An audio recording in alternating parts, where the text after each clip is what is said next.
Hi everyone, how are you? Can you hear me? Groovy. Okay, so I have a few updates and then I'm going to hand it over to some other people on the call here. We're up to 4,130 cases since the start of the pandemic and 119 fatalities. We're continuing to see cases increase, and I don't think that's any surprise at this point that we're likely going to be headed towards that trajectory or continuing on that trajectory for quite some time. Our team is working to respond to this in a variety of different ways. I did want to highlight one thing that's important to note is that, as you'll recall, municipalities don't have the flexibility to tighten up in the ways that we did very early on in the pandemic, because the state has requires that or has sort of taken that authority. I have relayed our belief to the governor that we should tighten up more than we currently are in order to reduce people's opportunities to interact. And we suspect that, right now we're in phase 2.1, but we feel pretty strongly that we should be doing more to, I don't want to use the word lockdown, but make sure that we're reducing people's opportunities to interact. A few things I wanted to share, and one is the testing update and what we're doing to expand options for testing in the city. And so for that, I'm going to ask Dr. Vasquez to give a summary. Thank you, Mayor Elicker. Good afternoon, everyone. So as Mayor Elicker mentioned, we are working to expand testing capacity with all of our community partners here in New Haven. Yesterday, we had a pop-up testing site at Columbus School in Fairhaven, where 328 people were able to come out and get tested. We also continue to work on capacity with our community partners. Cornell Scott Hill Health Center is adding some evening hours beginning tomorrow. On Tuesday and Thursday, they will have late hours through 7 p.m. at their Dixwell Avenue location. Fairhaven Community Health Clinic is looking to add some weekend testing sites. Our partners with Yale are adding some additional indoor pop-up testing sites. Currently on Mondays, they will be at the Boys and Girls Club, and on Fridays, they'll be at the Parish House at Betsy Ross. And the Friday following Thanksgiving, they'll be at Nathan Hale School.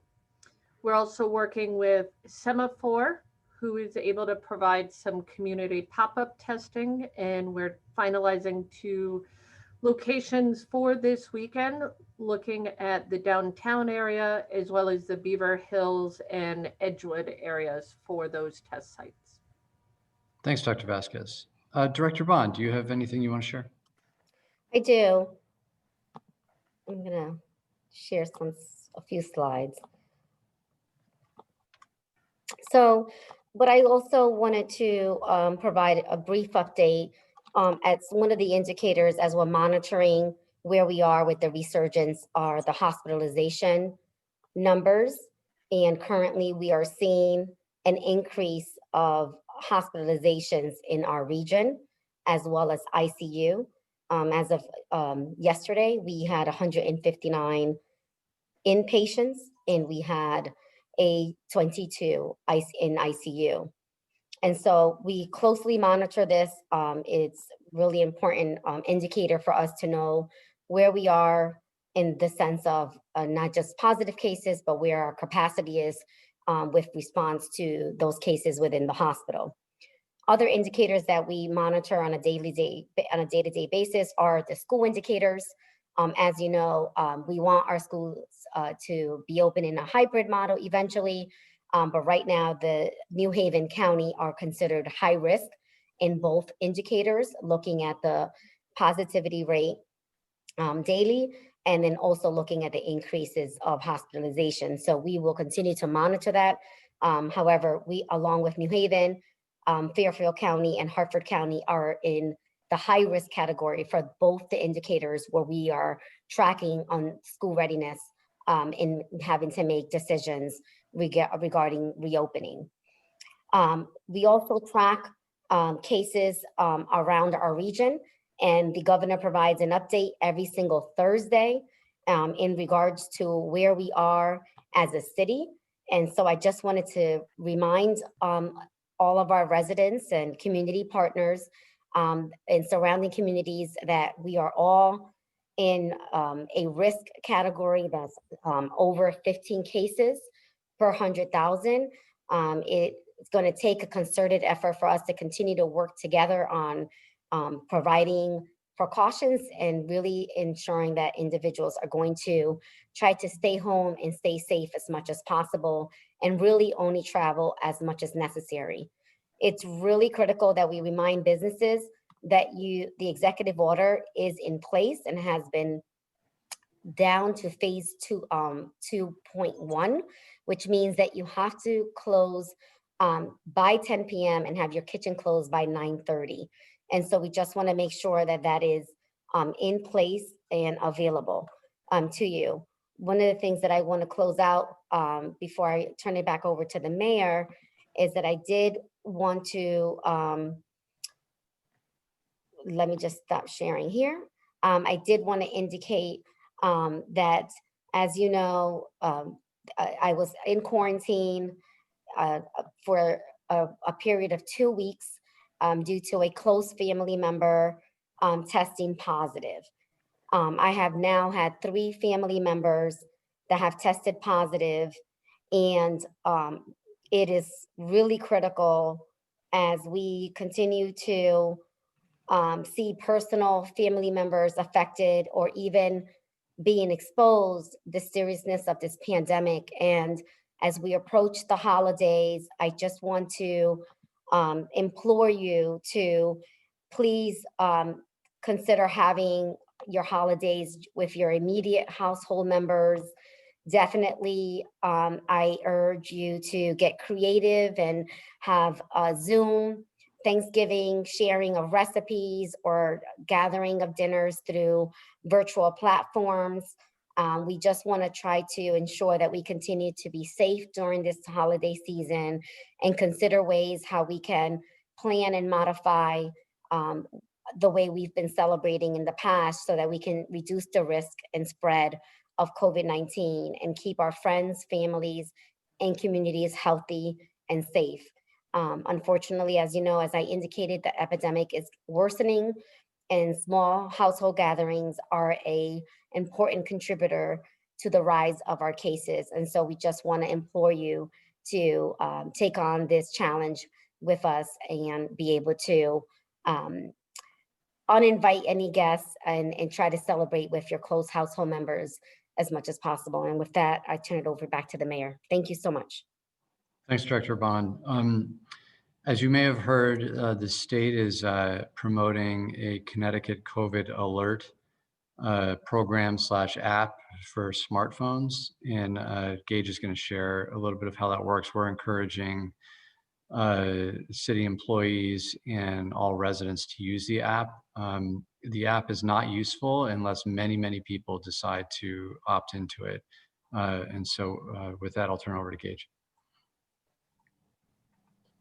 Hey everybody, I just shared my screen on what that link will go to in the chat. Basically, if you have a Apple or Android phone, you will be able to anonymously let folks know if you've been tested positive for COVID, and this app will also let you know if you've been in close contact with that person.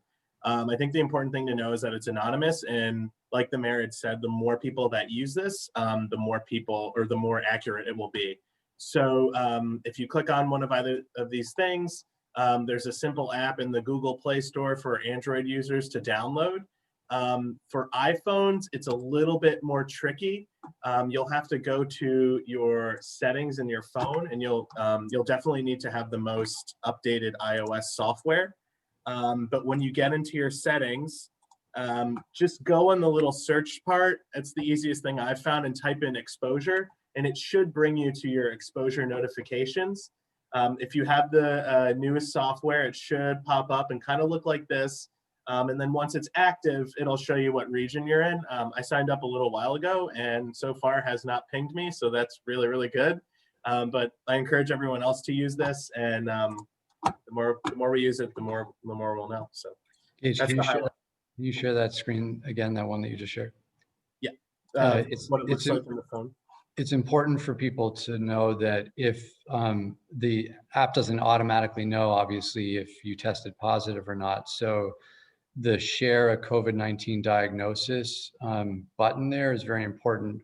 If people get a test back and it's positive, they should self-report to their iPhone or Android, and then that goes into the system to notify other people that you may have been in contact with recently, that someone they know and were in close contact with tested positive, and they should get checked out and potentially self-isolate as well.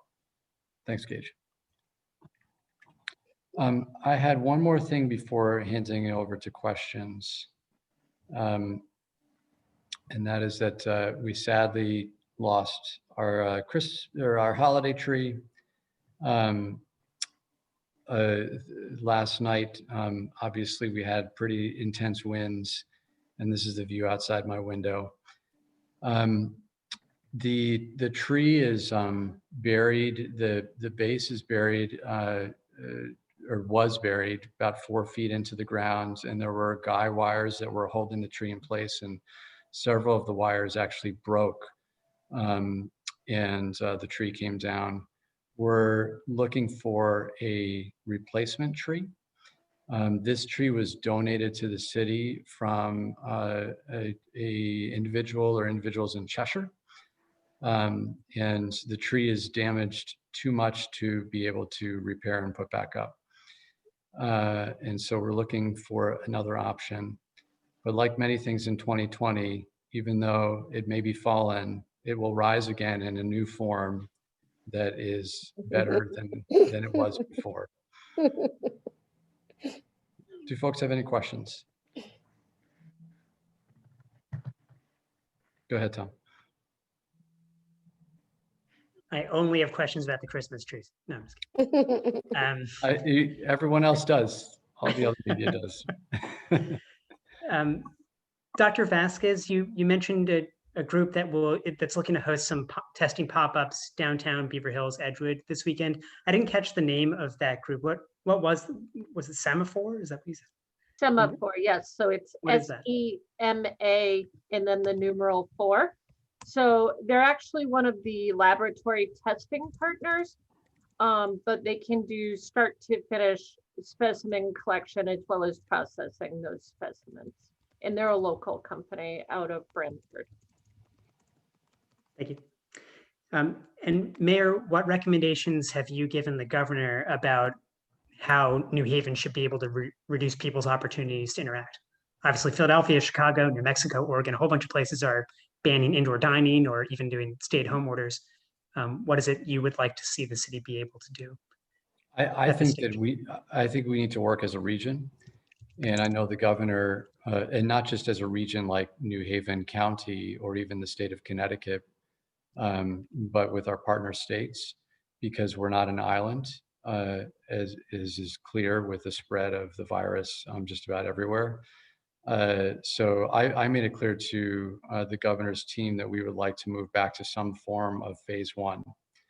I suspect that if they do so, they will alter slightly what phase 1 previously looked like, just because we're learning more things about what promotes the spread of the virus and what doesn't. But I think that the state needs to move back to tighten things up, particularly in the areas that we've seen a lot of the spread, which we don't have control over people's private gatherings necessarily, but we do have control over, for example, restaurant indoor dining, things like that. I apologize if I forget if phase one included indoor dining or not, but do you think that indoor dining should not be allowed right now? Or would you discourage New Haveners from going indoors to dine? I hate to say it because of our businesses, but I think that we need to be really smart and focus on, in the long term, making sure that we can open up. And so I would discourage people from going anywhere where they're maskless and interacting with other people, and that would include indoor dining. And then Director Bond, if you have the numbers on hand, is there any kind of week-to-week comparison that you could give us about, I know Mayor Elicker gave the total number of cases in New Haven, but just as a reminder, in terms of how much has changed since this time last week or 2 weeks ago? Anything? Hold on, I can pull it up. So you're asking what was the difference between last week and this week? In new For cases? cases and hospitalizations or whatever you Yeah, so have on hand. for the past 2-week period, from November 2nd through November 15th, we have 378 positive cases, which is projecting us to be at 21 per 100,000. And do you have on hand the previous 2-week period? So 378 in the past 2 weeks. Do you know what the 2 weeks before that So were? that would be, let me just put the date range in. Last.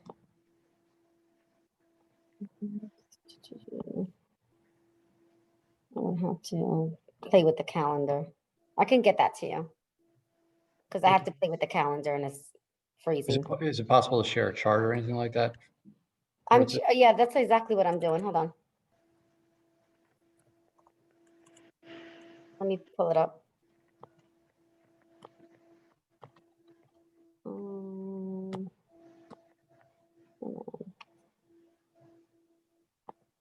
on. Any other questions while she does that? I have a question. Go ahead, Mary, and then we'll go to Shana. Right. When you talk about going back, no one should be indoors with people that are maskless. So is that the definition of indoor dining before we started to have iterations of phase one? I don't think indoor dining was an option in phase one. Correct me if I'm wrong. Right. So Correct. It was not an option. It was And- just takeout and delivery. okay. Curbside. And that's basically what you prefer at this point.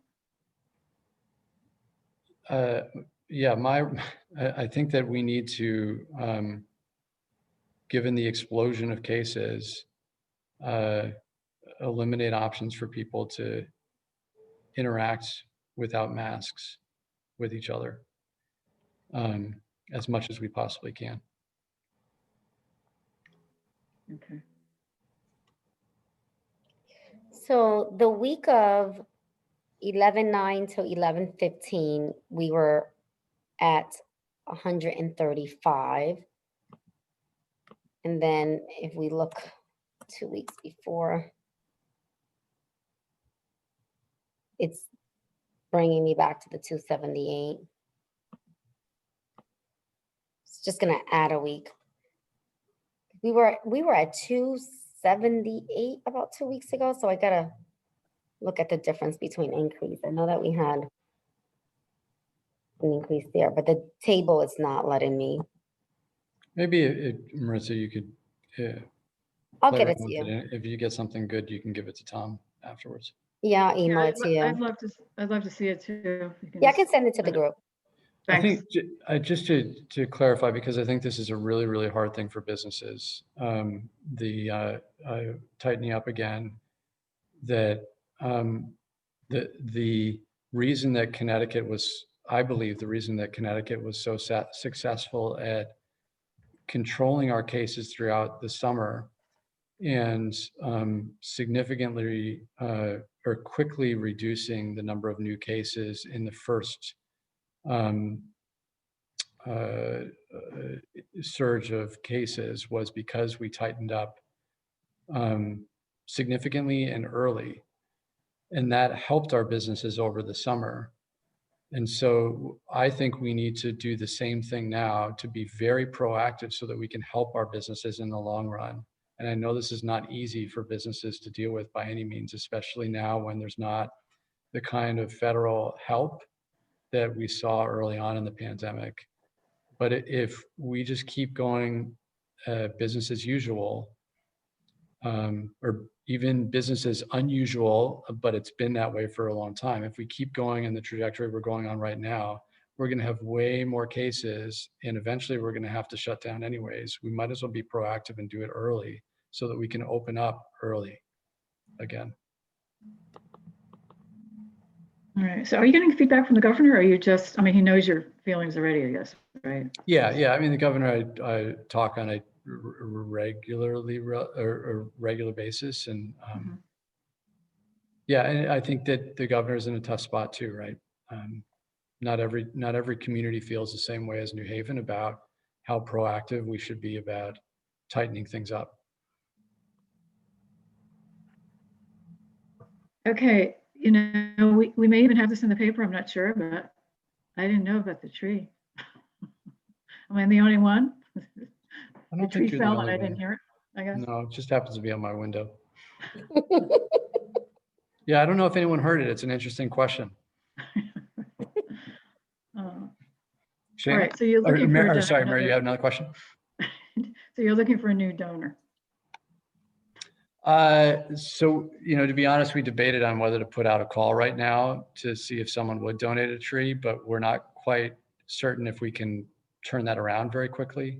Mhm. And so we'll let folks know if we're looking for a new donor quite quickly, but we're looking for a new tree. Okay. It may not be the size and shape of the current tree. It might be quite smaller, Okay. but still inspirational. Shana? Thanks, Mayor. I just wanted to follow up about the issues concerning Dr. Stephen Murphy with some of the testing billing that became quite the issue of controversy. I guess this can be directed at both you and Director Bond. Which site did Dr. Stephen Murphy administer, and for how long was this? If you can kind of run through how this kind of went down. Sure. And correct me if I'm wrong, Director Bond. So Dr. Murphy reached out to us very early on in the pandemic. I think it was March. Yep. And when he reached out to me, I forwarded to several members of our staff. We contacted other places that he was doing testing at to get references, and they were quite pleased with the work he was doing. He then set up the first site at Chapel and Day Street in New Haven. And it was the first site that we had where people could actually walk up. All of the other sites were drive-ups at that point. And since that point, he tested at many different sites in New Haven. He did testing on the green. He did a lot of pop-up testing in different neighborhoods. He went into some of the nursing homes and did testing. He was very flexible with the testing. There were some, to our knowledge, other than the one case that was reported by the Independent that my understanding is Dr. Murphy addressed, there's been no one that has been charged anything for any test. And that's part of our contract with Dr. Murphy. However, there were some concerns about high insurance charges, the charges that Dr. Murphy levied on the insurance companies.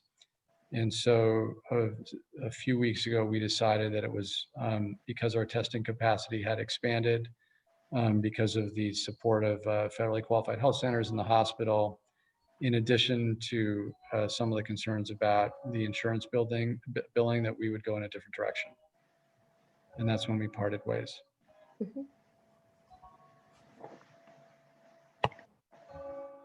You're on mute. muted.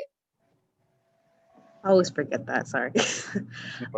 So tell me if you can kind of go into this. You mentioned about the charges, that there were no charges to these patients, but it was to the insurance, correct? Correct. Yeah, so they were if you were uninsured, you were not getting billed.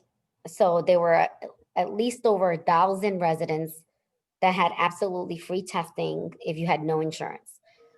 If you had insurance, he would bill the insurance company the fees that he was charging. And so when the notifications are coming out about people being billed, it's really the insurance companies whom they are covered by being billed. Have you investigated the billing practices following the New York Times report? Because I think he was also involved in some other towns as well as Greenwich, I believe, as well. Has there been any side investigation outside of that?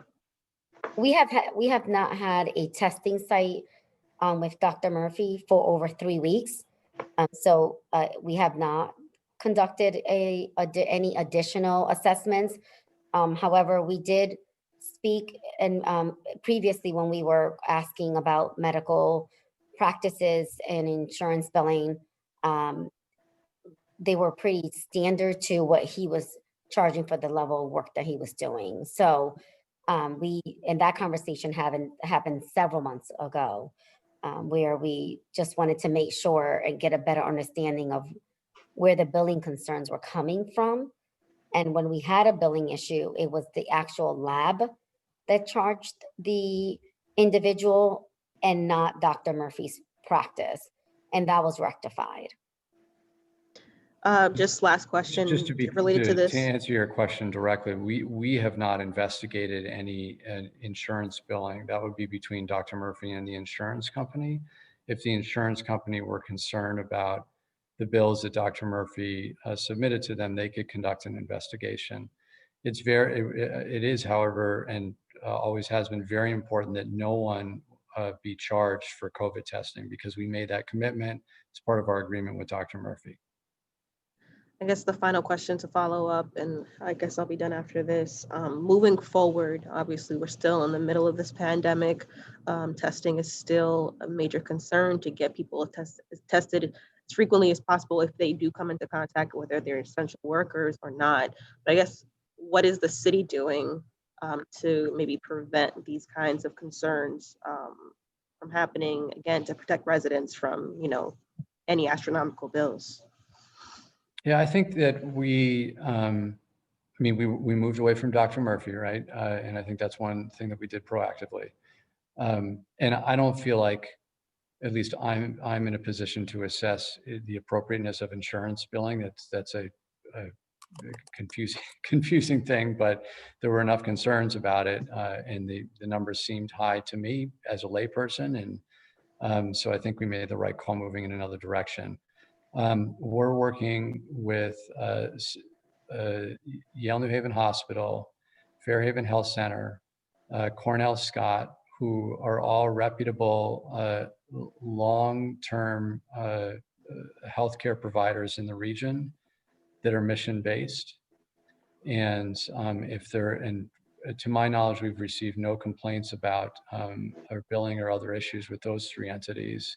They're doing, and they have a relationship with the state who's providing the funding for their testing. They're doing the majority of the testing in the region. There's some other entities, Dr. Vasquez mentioned CHC, Community Health Center, and now Semaphore, that are starting to do work. We've also talked about Docs Urgent Care doing work in the region, and when we get a complaint, we'll follow up with it. For example, with Docs Urgent Care, they were not reporting information to the state. That was hugely problematic, and we pushed them and the state to fix that problem so we'd have a better idea of what's going on. Thank you so much. Yep. Other questions? So you have Docs Urgent Care. That's also in New Haven? Is that? No. So they have facilities in most of the surrounding towns, but not in New Haven. Okay. However, because we presume many New Haven residents go to areas in the surrounding towns, it was important for us to make sure that they were properly reporting data on New Haven residents. Okay. And Community Health Center, are you talking about something different than the two qualified health centers? So the state of Connecticut has a number of contracted community health centers across the state, along with Semaphore. And so we have a testing logistics team that is led by Dr. Vasquez, and the state participates, and when we have a gap where we want to expand testing on a weekend or an evening, additional partners are called upon to provide support. And so they are all approved through the contractual requirements under the governor's testing logistics office. And just to, I don't know the answer to this. Community Health Center, is that a private entity or is that a nonprofit? It's a federally qualified health center. Okay. It's just called CHC Inc. out of Middletown. Thanks. Okay. And then the clinics will have their regular hours, I guess, too, right? I mean, Fairhaven and the Hill will continue to do that. Correct. And they're looking to expand their hours. So as Dr. Vasquez mentioned, Cornell Scott is doing Tuesday and Thursday until 7 p.m. starting tomorrow. Fairhaven Health is also looking at doing potentially some weekend testing. Right. Any problems with nursing homes, since that was such a big issue in the beginning? Not at the moment, thankfully, but thank you for checking up. We are monitoring them on a weekly basis. They are back to doing point of surveillance testing every single week of their employees and their patients. So that it's really good news. Okay. Anything to report on the homeless population? Any hotels have helped with the state or where that is? I mean, if people are still in hotels? Yeah, people are still in hotels, and we're looking to move more people off the streets and into hotels. We have a substantial commitment from the state on hotel rooms. I think we're pretty optimistic, and we're going to get to the number that we need to, that we would have over a normal, winter. It's just a matter of figuring out the staffing, especially with high community transmission of COVID that's impacted the staff as to be expected. So we're working through the logistics with our partners of getting the staffing set up. But I anticipate we'll have a model that's pretty heavily focused on hoteling versus any kind of congregate sheltering, just given the number of cases that we see, and that includes the warming centers. We're trying to move those into hotel rooms as well. Okay. Any estimates on how much you need? How many rooms? I'm sorry. Any estimate on how many people you have to take care of? Yeah, I don't have the numbers off the top of my head, but I can send those to you, because they're in different categories. There's the folks that will use it as emergency shelter, and those folks that will use it as a low barrier warming center, and those populations are distinct. Right. Are there any shelters open? Any of the traditional shelters that we had before? There are no longer any congregate shelters open. Everything's moved over to the hotels. Right. Thank you. Tom. Thanks. I had one more. If you have any update about the Walmart on Fox and Boulevard, I'd heard that management might be in quarantine. I'm not sure if that's true. If you have, do you know is it open? Is management in quarantine? Is any staff in quarantine? Are they following their COVID safety plans from what you know? Correct. It's a lot of it is still under investigation. They have been in compliance with submitting the corrective action plan along with the specific protocols that we requested. And we are still doing interviews in regards to the potential cases of employees and their return to work protocol assessment. So that's still on the way. To my knowledge, there is no management team person on quarantine. All right. Anything else? It's great to see you, Director Bond. Engage. Thank Hope you. you're well. Thanks, everybody. Good to see you. Stay safe. All right. Take care.